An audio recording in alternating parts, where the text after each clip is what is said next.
but I had to reset because I wanted to retitle this. Just anybody scrolling through remembers what I'm talking about. I didn't want it to be a vague title, so I wanted people to if anybody remembers or explored the Northville Tunnel system, I'd love to hear from you. I think there's so much more to that than people realize. So, all right. So the history of Northville. European Americans first settled Northville in 1825 and was incorporated as a village in 1867. It was not incorporated as a city until 1955. Originally one of two communities with Plymouth Township. Isn't that weird? Plymouth Township. Plymouth Rock and shit like that. Northville Township split off in 1898 to form its own township. The first land patent in the Northville area was granted to Gideon Benton in 1823. But it was first settled in 1825. The current Cass Benton Park is located there. Oh, is that where the water wheel used to? The first set. And you think about like there's no roads, right? Supposedly, there's no roads. This is a completely open area where I would assume like some scary Indians must have lived and shit. But I'm talking about the Northville tunnels today. Think about really how weird that shit was. That we would play soccer there. And that everything you know about that insane asylum and all that shit is not where $1 million houses are. Like, isn't that weird? Yeah, I would imagine there's a lot of bad juju.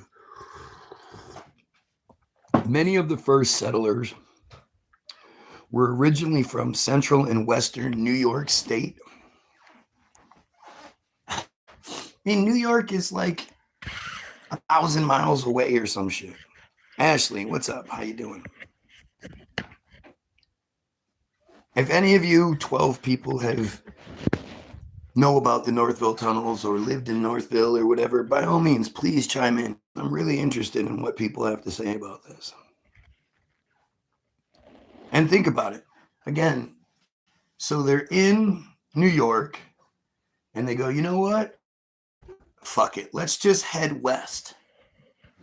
And the only way you could go from New York to this area of Michigan is actually if you went down along, Erie Canal and then came back up. Like, it's not a straight shot. You just donated $100 bazillion fulfillion dollars right on. I don't know to who. Where's the cat? Right there. Sleeping.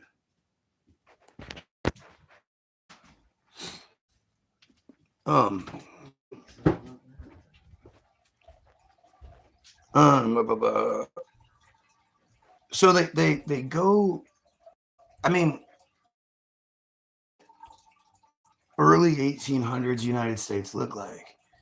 Again, there's no roads, no highways, there's none of that shit.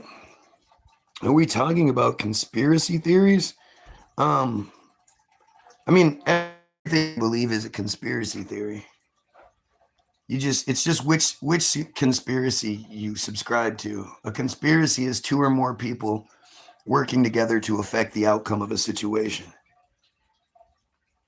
So, yeah, depending on how you want to look at it. Like, I just don't. Personally, I don't know how the average person still accepts the historical narrative that we have.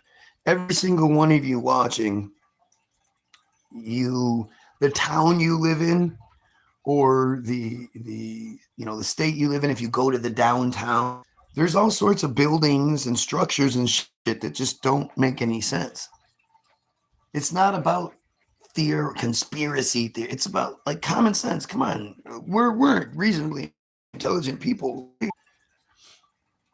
So why would, if it doesn't make sense to you, theory? Like, if you could explain it to me, I'm all for it. Personally, I think the Pentagon is the most incredible building in the world. Even though there's all the buildings in Bangladesh and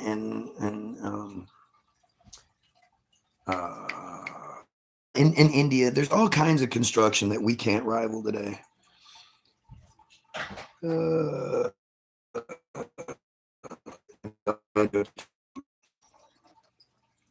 But to think again, the settlers, the first guy in 1823, he decides to move to this area, and there's nothing. I mean, at least the 1825 settlers had that guy here already. But you have to think about these things. And then just go, oh, okay, well, that's just what it is, because we all know the United government, the system that oppresses everybody, the system that works for Israel. We all know they're telling us the truth, right? Nothing but truth when it comes to the United States government. Right here. Chips all over that. Yep. Here. One more salt.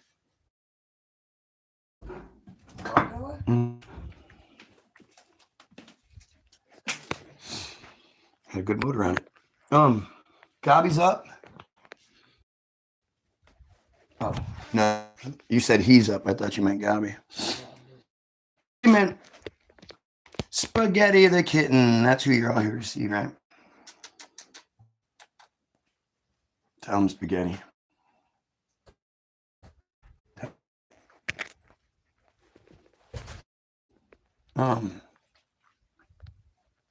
So, sorry.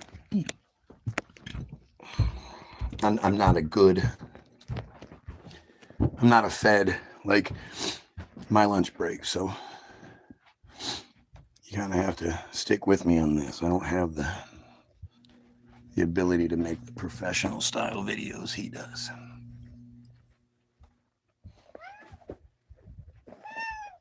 All right, so again, imagine, I guess you just can't. Like I've gone to, so there's a place called Silver Lake here in Michigan. Because my favorite beach of all time, it's the most beautiful water, so warm, so fantastic, just perfect place. And one of the features of this place is the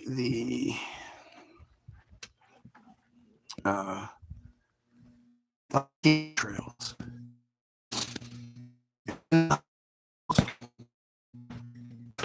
They have miles and miles of hiking trails.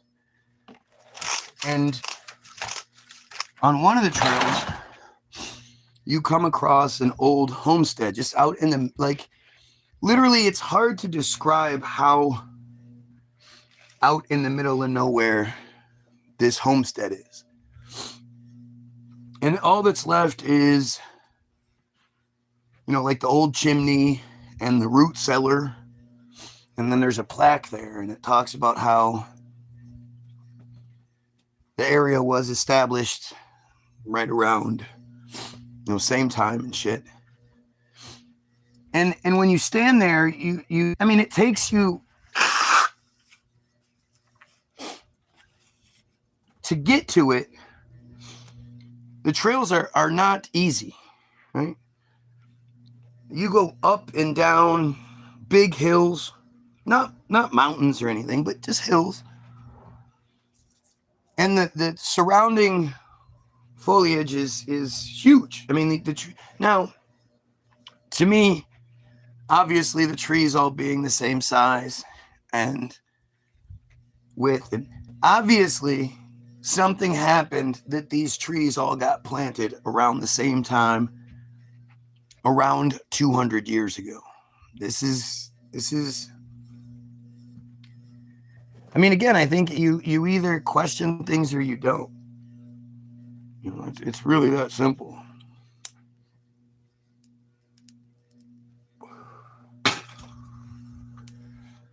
And so this plaque talks about how this shit was established and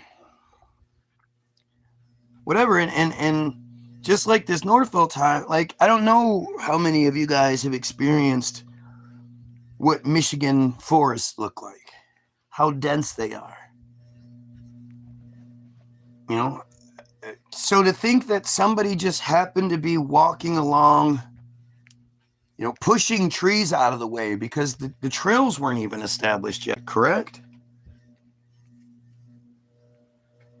How do they just to say, oh, you know what? Okay, I'm going to build here. This is where I'm going to do it. Just in the middle of nowhere, there's going to be there's going to be a build because you happen to have all of the. This is a pretty consistent theme throughout Tartarian-esque research. That you have all these people that are just skilled. They just know how to build houses. They just know how to build chimneys out of stones. They just know how to build all these different things. And there's no, there's no, where did they get educated? You come to find out that they were only, 18, 19, 20 when they did it. Shit like that. Like, it's just really weird. And so it's the same thing with this. Like, I can't imagine some guy is trekking through just what's up, buddy? Morning. Here. This bud's for you. You have both. Hello, Mr. Getty. Mr. Getty, Spaghetti the Kitty.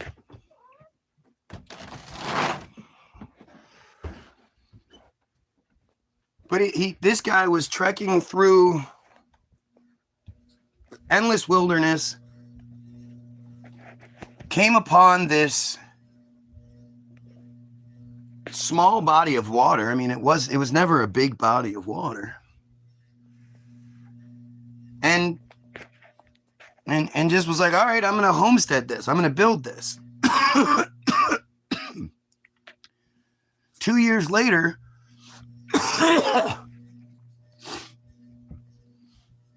a bunch of other people were like, hey, remember what's his name?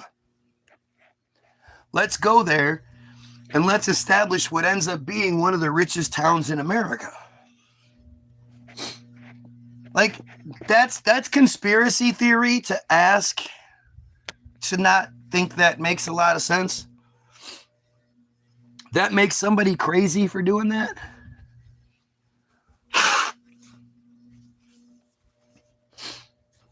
This is the kind of shit I'm just trying to wrap my head around. And I wonder how many people are, a lot of you are NPCs, man. You don't talk about this stuff. You don't even think about this stuff. You read it. We're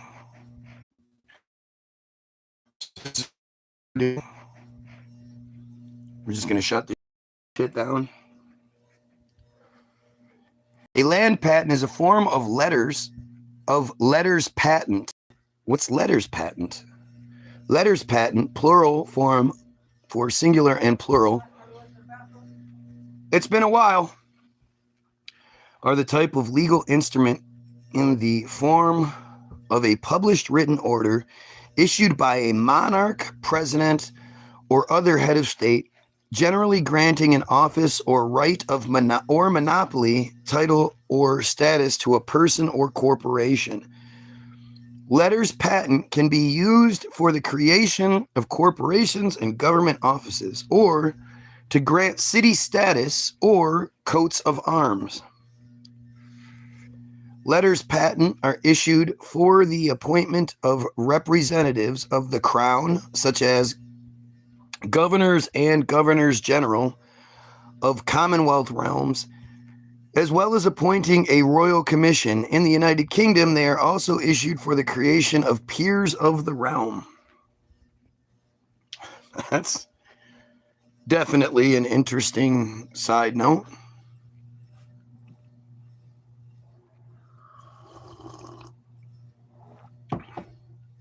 And what a weird, like, you wouldn't say it that way, letters patent.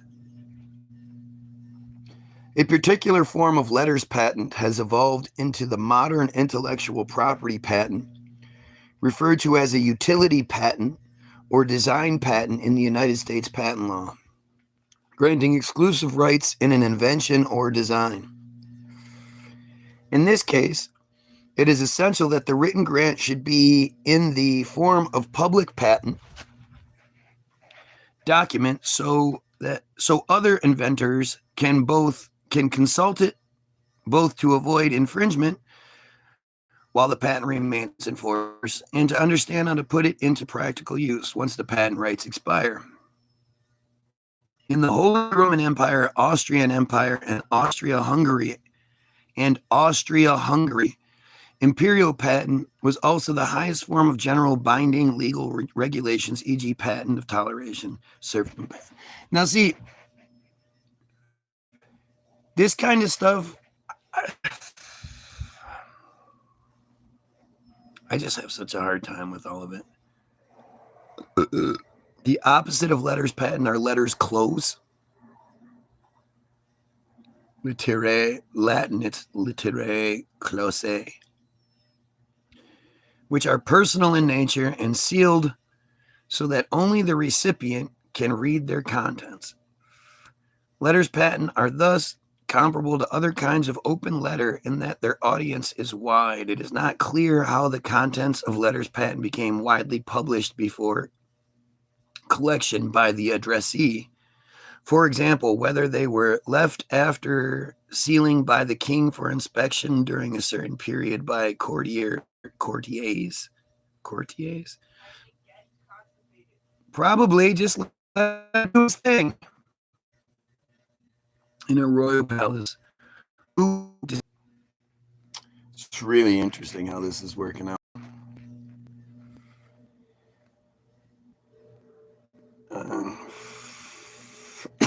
Royal palace who would disseminate the contents back to the gentry in the shrines through normal conversation and social intercourse. Not social discourse, social intercourse. What? What is social intercourse? I've never heard somebody say that before.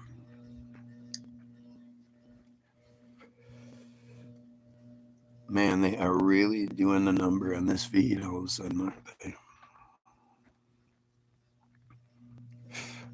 Today, for example, it is a convention for the British Prime Minister to announce that they have left a document they wish to enter the public domain, quote, in the library of the House of Commons, where it may be freely pursued by all members of Parliament. Essentially, you're saying that the Prime Minister or whoever like sneaks into an area, leaves a letter, and then everybody's allowed to look. Like, this is just weird. And then the fact that we don't know how such an important thing, like this is how you establish so many different things, right? Letters patent are a form of open or public proclamation and a vestigial exercise of extra parliamentary power by a monarch or president. Right, so this is like huge. They can thus be contrasted with the Act of Parliament, which is in effect a written order by Parliament involving assent by the monarch in conjunction with its members. No explicit government approval is contained within letters patent, only the seal or signature of the monarch. Huh? Good.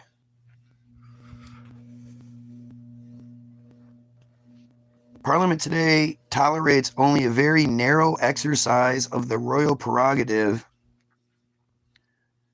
by issuance of letters patent, and such documents are issued with prior informal government approval, or indeed are now generated by government itself with the monarch's seal affixed as a mere formality. Right? Because monarchs don't do shit.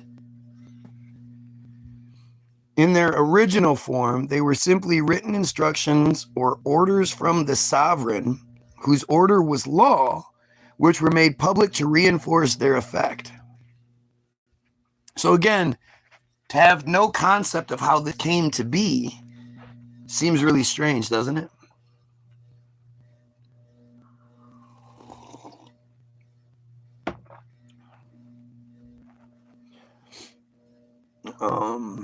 For the sake of good governance, it is of little use if the sovereign appoints a person to a position of authority, but does not at the same time inform those over whom such authority is to be exercised of the validity of the appointment.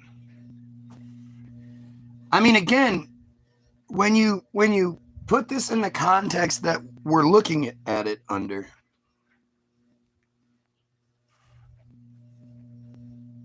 like, so this is so we'll go back. According to the United Kingdom Ministry of Justice, there are 92 different types of letters patent. The patent rolls are made up of office copies of English and later United Kingdom Royal Letters Patent, which run in almost unbroken series from 1201 to the present day, and with most of those to 1625 having been published.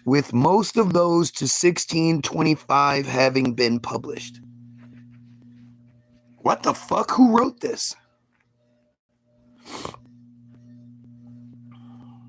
In the United States, the primary source of letters patent in the United States are intellectual property patents and land patents. Through letters patent, though letters patent are issued for a variety of other purposes, they function duly as public records and personal certificates. In the United States, the forgery of letters patent granted by the president is a crime subject to fine, imprisonment, and up to 10 years, or both. Without letters patent, a person is unable to assume an appointed office, such an issue prompted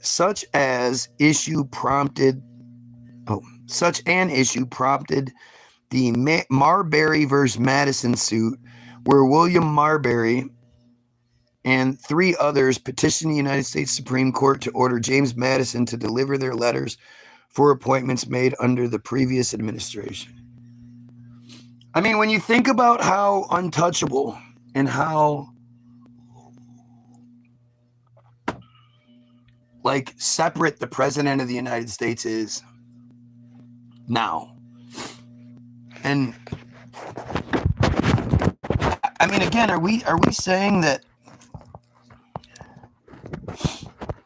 all land ownership back in these times was issued by the president of the United States?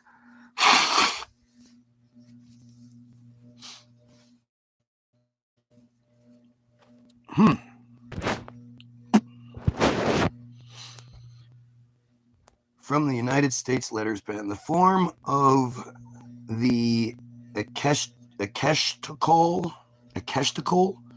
or former ending is as follows.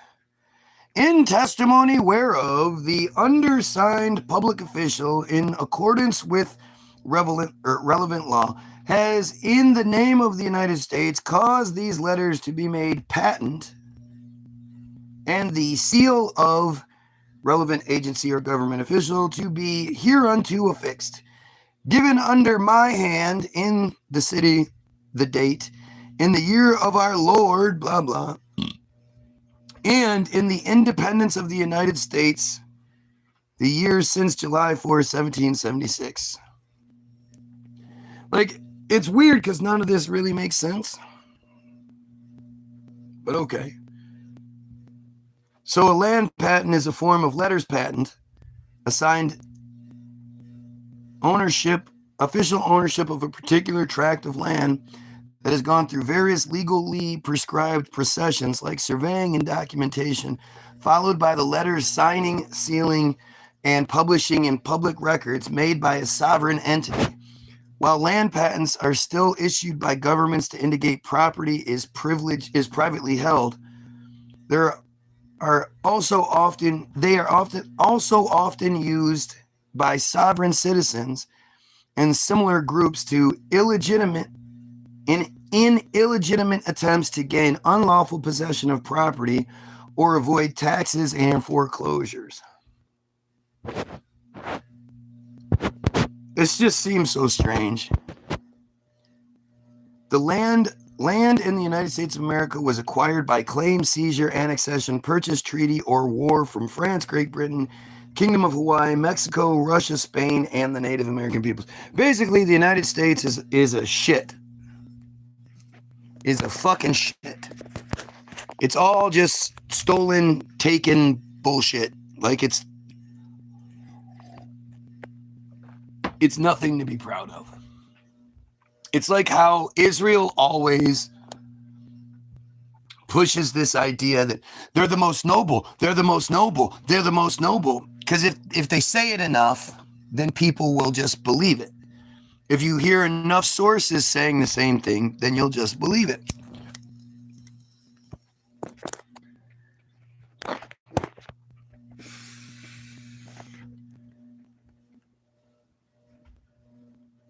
I mean, it's pretty gross, actually. A New Hampshire historical marker commemorating a land patent from the Crown to Captain John Mason. John Mason. It's called Mason's Patent. New Hampshire, as granted by authority of the English Crown to Captain John Mason in 1629, was bounded on the west and north by a curved line 60 miles distant from the sea. The course of this proprietary boundary, called the Masonian Curve, coincides with the nearby town line between Wilmot and Springfield. I just think this is all so crazy. You know, who in the 1600s is out there surveying and you know what I mean? Like delegating this, and you're taking like this whole narrative, the whole United States narrative does not make sense. It just doesn't. And so I'm going to end this feed here and go to my other page because this is not working.